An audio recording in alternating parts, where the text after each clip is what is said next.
Chaque après-midi dans Historiquement Vôtre, on s'intéresse bien sûr aux histoires des hommes et des femmes qui ont fait l'histoire, mais aussi à l'histoire des mots. Bon, enfin, c'est surtout vous, Stéphane, qui vous intéressez à l'histoire des mots. C'est un peu votre marotte. Encore hier soir, vous m'avez forcé à jouer au Scrabble avec vous.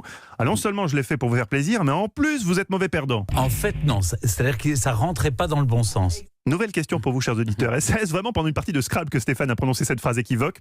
La réponse est non. Mais procédez, Stéphane. Chaque jour vers 6h moins 10, c'est votre morceau de bravoure, votre solo. Un peu comme lorsqu'enfant, vous deviez vous lancer seul à la flûte à bec devant tous vos petits camarades. Allez, mon grand, ne tremblez pas. De quel mot ou expression nous racontez-vous l'histoire aujourd'hui, Stéphane? Eh bien, avant de vous donner le mot du jour, mon cher Mathieu, force est d'admettre qu'aujourd'hui on a beaucoup ri dans l'émission. Mais sachez, je me suis beaucoup forcé parce que je vous dois la vérité, mon cœur saigne. Oui, et oui. Vous n'y pensez pas, mais ça fait 305 années aujourd'hui. Vous aimeriez que ce soit 35 ans. Vous êtes trahi. 305 ans que quoi? 305 ans que le roi Soleil n'est plus. Oui, Louis XIV est mort, je m'en suis toujours pas remis, un 1er septembre 1715.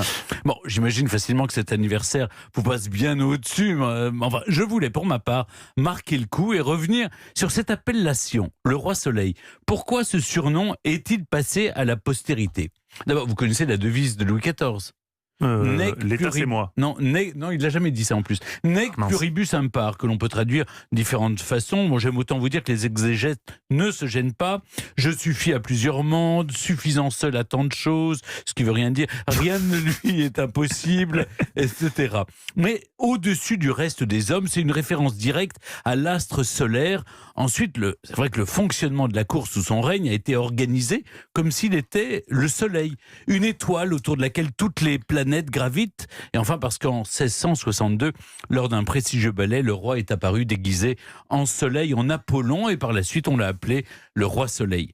Je ne sais pas, Mathieu, s'il vous arrive, entre amis ou dans l'intimité, de vous déguiser.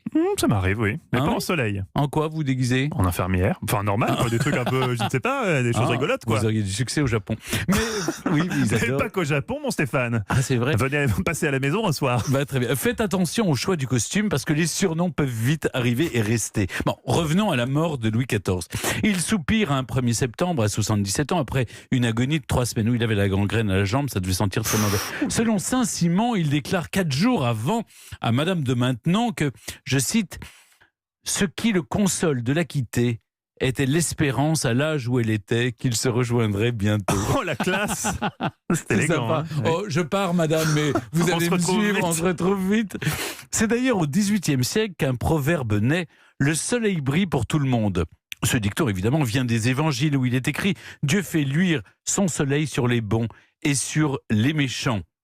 Mais, sauf comme disait Prévert, pour ceux qui sont à l'ombre, à la fois en prison ou au fond de la mine. Voilà. Merci. Donc rien à voir avec. Moi, je pensais le roi Soleil, les Lumières. Enfin, je sais pas. Non. Non, le siècle des Lumières est arrivé plus tard. C'est pas faux, Stéphane. C'est pas bête. C'est important de le philosophes. Exactement. C'est un siècle plus tard. Et oui, c'est dommage. Il aurait pu être précurseur. Il était Apollon. Et d'ailleurs, quand vous regardez le château de Versailles, tout est fait en fonction du rythme du soleil. Sa chambre, c'est là où dardent les rayons du soleil à midi.